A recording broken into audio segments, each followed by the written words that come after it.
just tried to get rid of Greta. Hey, welcome back to Bandwagon fans. This is Jeff, and tonight I'm going to be talking about the thriller Greta. Now, before I start talking about the movie, I just want to go ahead and invite everybody to subscribe to the channel, and please go ahead and hit that like button.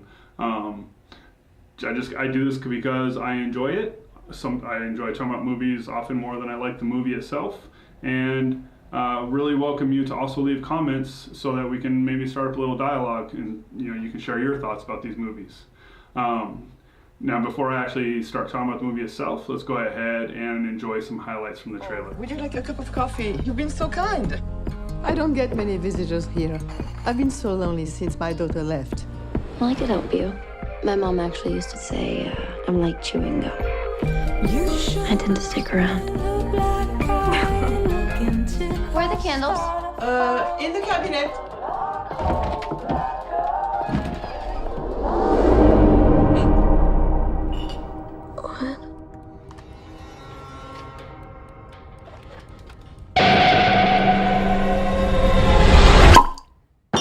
Did you find them? Are you a child? No, you're the child. You need a mother to hold you. Don't you dare talk to me about my mother. She had to die for us to me! Are you out of your mind? Look at her! She's full of greeting! She's gone, Francis! Everyone needs a friend. Alright, so this is Greta. This is a thriller starring Isabelle Huppert as playing the title role of Greta, and Chloe Grace Moretz playing Frances McCullen. And the setup of the movie is Chloe Grace Moretz finds a purse on a subway, sees that it's belonged to this woman named Greta, brings the purse back to her, and then they kind of form a bond, a short-lived bond. So basically Greta is estranged or cut off from her daughter, and Frances, played by Chloe Grace Moretz, has recently lost her mother. So they immediately kind of form this kind of parental-daughter relationship until Frances realizes that it was all a setup, that Greta has a whole string of purses and she's been doing this to multiple women, tricking them into becoming part of her life. And then once Frances tries to pull out of this relationship, Greta's not having any of that, and it turns into a stalker, kind of a typical woman being stalked and kidnapped movie, with the only difference being instead of a male being the antagonist, it is in fact this elderly woman, Greta. Now overall, this movie is an absolute bore, and it really starts off, unfortunately, with Chloe Grace Moretz. The choices she made in the characterization of Frances, from the very first second we meet her, the character is just dour and lifeless. So we don't really get, as her life becomes imperiled, and as the stalking gets more and more escalated, we don't get a sense of any change with the character, because she was always kind of lifeless. Now, as the movie progresses, she just becomes lifeless and scared. So it was really hard. It was really hard to care about that character itself.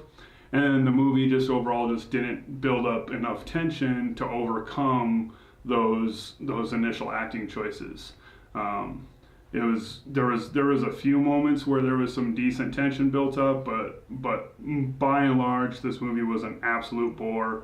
I'm looking at some of the review aggregators, and it's consistently like high 50s, low 60s, and Rotten Tomatoes is like 60. Rotten Tomatoes is at 58%, IMDb user reviews is at 6.2, Metacritic is 57, so it's audience and critics alike are lukewarm on this movie, and to be honest, I think all of those scores are a little bit overrated. I can't recommend this movie to anybody. It's not a good thriller, it's not a good drama. It's just a mediocre, boring movie. So not good enough to be fun, and not good enough to just be good. Isabelle Huppert carried. If there is a strong part of the movie, I would have to say it's her performance. But even then, it wasn't. There were a few moments where you could see the character kind of enjoying being psychotic, but not ever enough for us to really get behind that enjoyment. The only other character who had any significant screen time was Chloe Grace Moretz's roommate and best friend, played by Micah Monroe. Yeah, Micah Monroe. And I think the movie would have been significantly better had she been the protagonist. She just had a life and an energy that would have contrasted. She had a life and energy throughout the movie that would have contrasted well as her life was put in peril, whereas Chloe Grace Moretz was just dour and lifeless from the very beginning. And I think they made that choice to kind of explain why she would be open to having a maternal figure, but she still could have been enjoying life, but still had that hole in her heart that Greta was filling. But instead, it was just she came off as like Eeyore from the Winnie the Pooh cartoons. So not a whole lot else to say about this movie. Just honestly skip it. It's not. I wouldn't even waste my time watching this on Netflix. So just boo. And hopefully next week. Well, actually next week will be a lot better because that's going to be Captain Marvel. So I am excited about that. I was really looking forward to Greta going into it. The trailer made it look promising, but skip this one altogether. If you disagree with me, if you watched the movie and you enjoyed it, go ahead and leave those comments below. But for me, I'm done talking about it. Thanks for watching. I'm Jeff. Get on the bandwagon.